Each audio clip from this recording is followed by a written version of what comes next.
келесі көрсеткім келіп жатқан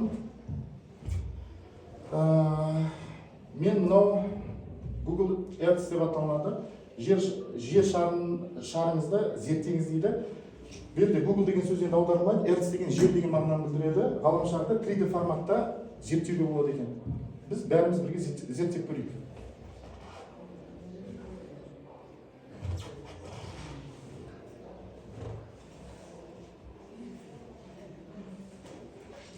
Мына ғаламшар жалпы галактикадағы орын көрсетілген. Бұны да ары бері жағында қозғалтып көруге болады.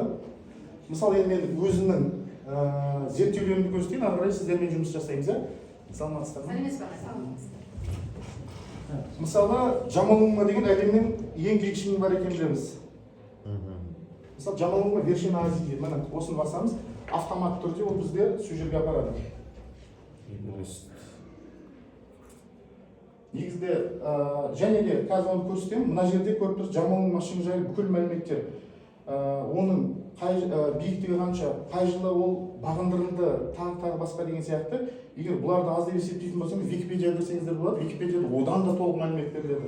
Мысалы, мен бұны жабайын. Екінші, 3D керек болатын болса, мына 3D форматқа ауыстырамыз. Бізге осы тауды 3D форматта не істеп жатыр? Көрсетіп жатыр. Мына 3D форматта көруге болады да, осынша. Егер бұл аз дейтін болсаңыздар, мына адам тұр ғой, мынау. Тұрған адамды басам, мына. Мына адамды басам.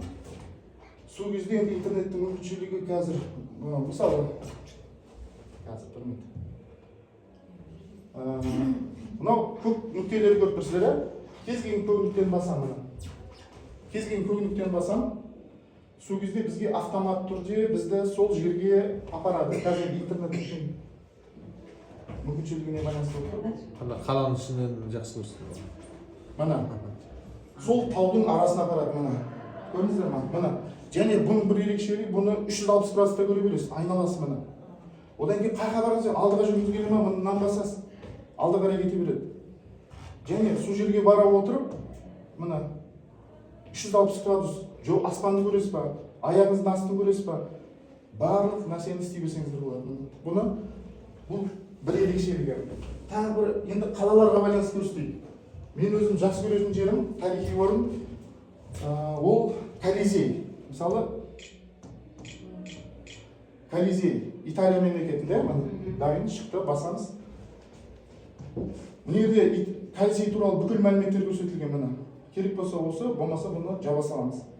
Мына Колизей шықты. Бізге енді оқушыларға әсер ететін 3D деген басамыз, мына 3D форматта көрсетті. Тек қана өзін ғана емес, айналасында не бар. Егер бұл аз десеңіздер, бағанағыдай мынаны басам, мына адам. Сөйтемді кез келген нүктені, мысалы айтып, ортасындағы нүктені бастым. Бізде осы Колизейдің ішіне кіргізеді. Балаға өте қызық мына, Колизейдің ішінде тұр. Іші құрылысы қандай? Қызық болатын болса, мынаны үлкейтеді, мына жақындатып көрсетуге болады.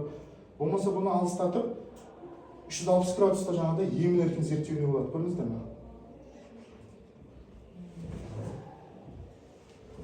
Егер мына сызыққа басатын болсақ, бұл бағанағыдай қозғалыс сызықтар деп аталады, яғни бұл арқылы біз ары бері қозғалуға болады. Мына Колизейдің ішінде тұр, жаңағыдай жол бағытында ары бері қозғалып отыр, көруімізге болады. Енді сіздердің елді мекендеріңізді көріп жүрсек осы жерде қалай қарайсыздар? Ага, подождите, вы сами вот это? Нет.